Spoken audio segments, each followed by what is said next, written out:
Bonjour à tous et à toutes, chers adhérents de BHC. Il y a quelque temps de cela aux États-Unis, un chassid allait dans la rue et voyait sur un immense immeuble une publicité qui était indécente, terriblement indécente.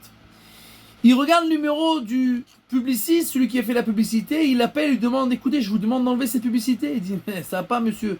La personne qui a pris ça, il a pris ça pour une période très longue et il paye $500 par jour. On peut pas l'enlever.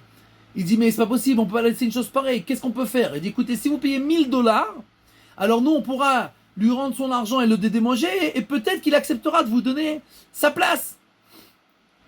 Il dit: une minute, il vérifie dans ses comptes, il voit qu'il a dans ses économies $90 000.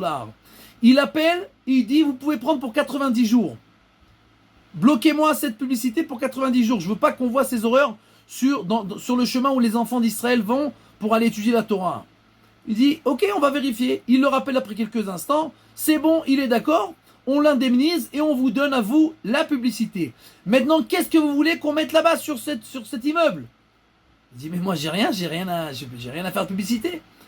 Il dit: mais vous n'allez pas payer $1000 sans rien faire. Il dit: écoutez, vous avez qu'à mettre tous les jours un chiffre, 90, 89, 88, descendez.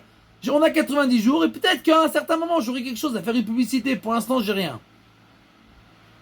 Alors il commence, 90, 89, tous les jours. Et c'est devenu aux États-Unis un stress terrible. C'est quoi cette surprise-là? Qu'est-ce qui va se passer?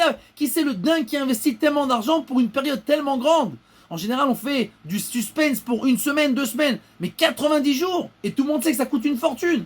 Alors personne ne comprend. Et tout le monde parle. Qu'est-ce qui va se passer dans 90 jours, dans 87 jours, dans 80 jours, etc. Le 87e jour, 3 jours avant la fin, il reçoit un coup de téléphone. Représentant de Coca-Cola Company. Écoutez, on sait pas sur quoi vous voulez faire de la publicité. Et c'est quoi le suspense que vous voulez faire.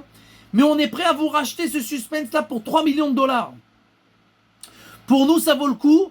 Parce que l'effet qui va être de cette attente tellement grande, ça vaut le coup pour nous de vous racheter ça $3 millions. Il dit: oui, je vais réfléchir. Bien entendu, il a réfléchi très rapidement. Il a dit: ok, il n'y a pas de problème. La majorité des gens, quand ils entendent cette histoire-là, ils disent: oh, voilà, quelqu'un qui fait une mitzvah, il gagne. Alors d'abord, c'est pas toujours vrai. Il y a des gens qui font des mitzvahs qui gagnent rien du tout. Mais moi, ce qui m'étonne, c'est pas seulement cette personne qui a gagné. Ce qui m'étonne, c'est comment un juif, il est prêt à investir tellement d'argent pour la mitzvah seulement. Pour ne pas que les petits enfants d'Israël voient des choses qui sont indécentes.